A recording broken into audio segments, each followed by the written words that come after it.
in fact analyze the verdict, the implications for the telecom sector, consumers as well as policy making overall. We've got the views of Rajan S. Matthews, Director General of the Cellular Operators Association of India. We also got views of Subodh Bhargava, the Chairman of Tata Communications. We spoke to both these gentlemen earlier on in the day since they were not able to join us live. But here are the views. Let me in fact begin with the question that I posed to Rajan Matthews earlier in the day on what exactly the view of the Cellular Operations Association is on the 2G licenses being cancelled and how much of an impact this will have on consumers for starters. Clearly this was a big surprise for the industry, but that being said, there are primarily two areas, as you pointed out. The first issue that was highlighted by the court was that all spectrum needs to be allocated and priced on an open market auction-based transparent basis, which COAI has been supporting and saying is the way to go. So we are glad that the Supreme Court has affirmed that as the way forward, and I think that will address in the future a lot of uncertainty in the industry with regard to spectrum availability. The second issue obviously is the impact on the industry vis-a-vis the investments that have been made, and this is one area I think we have to tread very, very carefully. Billions of dollars have been invested by foreign investors and outside investors, equipment manufacturers and the like, and so in the next 4 months, as per the SEC, as per the Supreme Court ruling, the government needs to articulate a very quick way as to how this matter can be resolved as per the transparency that is required. So I think if you look at the subscriber, the impact, there is no immediate impact because of this 4-month window. So the final impact on the consumer will be determined as we come to the rear end or the rear part of the 4-month, and we know how the operators are going to resolve this matter. So then we will feel the real impact. So right now, in the immediate 2 to 3 months, we really don't see any significant impact. Okay, Mr. Matthews, now with licenses being cancelled and now in all probability being re-auctioned, what message does this send out to FDI players like Etisalat as well as Telenor, and what message does this send out to prospective investors in the telecom sector? I think it's both a good news and a cautionary news story. The good news is that no matter what happens, we have established credibility of our court system and our judicial system, that it is independent, that it will view these things, that there is a appellate jurisdictional process whereby we can question. So I think that is the good news, the affirmation of a very robust and independent judiciary. That is clearly a matter of great importance to foreign investors. The other part obviously is the issue of the government's policy making decision, and I think having said that all spectrum, which is the lifeblood of the industry, having said that that must be driven by market forces, again gives a great deal of comfort for prospective FDI investors. Now the problem you raise is the current investors. I think that's a real problem and a real challenge for the government, because there may be a lot of, there are in fact a lot of very innocent investors that need to be taken care of in terms of how they are treated in this process going forward.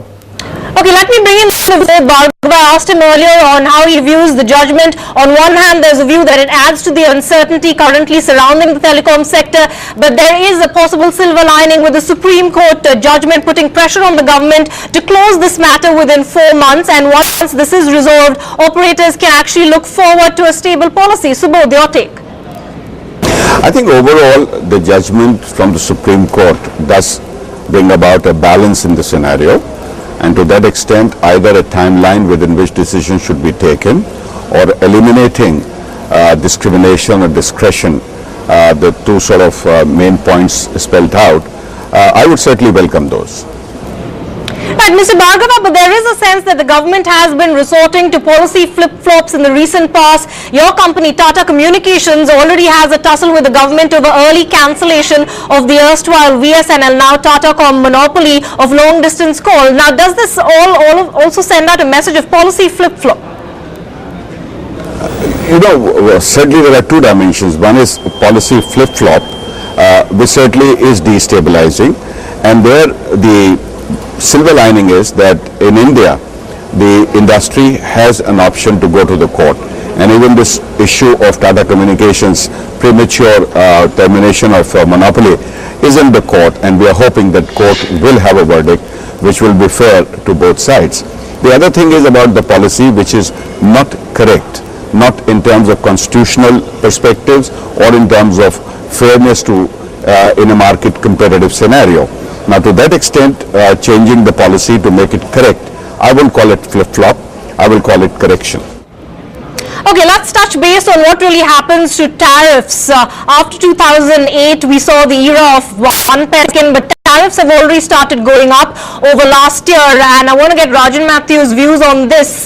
Cancellation of licenses as well as fewer operators would mean less competition now. If you look at the general functioning of economics, you should believe that tariffs would automatically go up. Not really, because first of all, as I indicated, the total market share held by the newer entrants is only 5%, and if you look at the rest of the world, there are no more than 4 or 5 players in any market to really ensure competition. In our particular marketplace, even if there's an immediate reduction, which we don't see anyway for the next 4 months, but even if that were the case, there would still be 6 or 7 major robust competitors who are there competing effectively in the marketplace. So we really don't see any large-scale impetus for a tariff increase or price increases. There may be price increases as a result of general cost increases, inflationary pressures, that type of thing, but certainly not as a result of any lack of competition.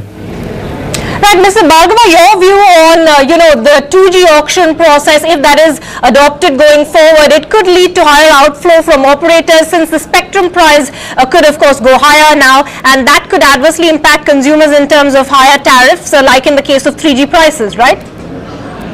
I think overall, if you look at the larger picture of governance, there seems to be an attempt to correct things. There seems to be a certain degree of vis-a-vis something wrong, and I must give some credit to the media on that.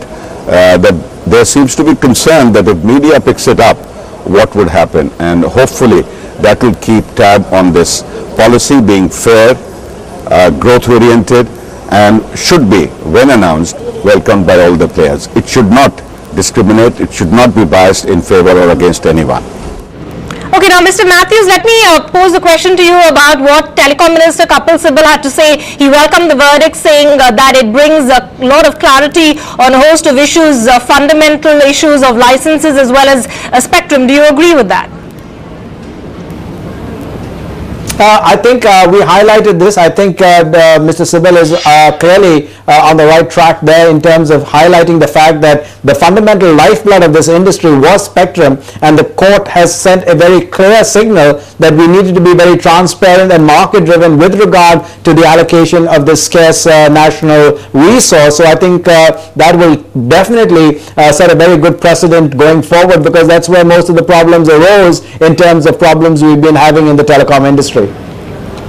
Okay, Rajan Matthews there of the Cellular Operations Association of India, as well as Subodh Bhargava, the head of Tata Communications. Many thanks for joining us earlier with your perspective and views, both of them speaking about the implications on the telecom sector overall and what message this sends about the governance picture when it comes to the ruling party. Well, let's focus on the political angle of all of this. Of course, the second part of the Supreme Court verdict had to do with the probe into the alleged role of Home Minister P. Chidambaram, then Finance Minister in 2008, when spectrum was given out on a first-come, first-served basis. The Supreme Court has now sort of put this matter in the trial court's purview, saying that the trial court will take a final order on this. The opposition leaders, meanwhile, have blamed the government. The BJP has called this a monumental fraud, and the left has said the government will lose credibility and it must come out with a response soon. Siddharth Pandey gets us a lowdown on what this means in terms of a political fallout. Today's Supreme Court verdict came as a temporary reprieve for the Home Minister, with the Supreme Court saying it's up to the trial court to take a final decision. But it also created problems for the government with the cancellation of 120 licenses, and opportunities seized by the left parties as well as the BJP, questioning the policies of the government. The BJP going a step further, asking the Prime Minister to break his silence and announce what he intends to do with the Home Minister. And while the government try to defend both the Prime Minister as well as the Home Minister, the government is not out of the woods just yet. This Saturday, a special CBI court at the Patiala House in the capital will take a final decision on whether Mr. Chidambaram's role should be probed in the 2G scam. In New Delhi, Siddharth Pandey for NDTV.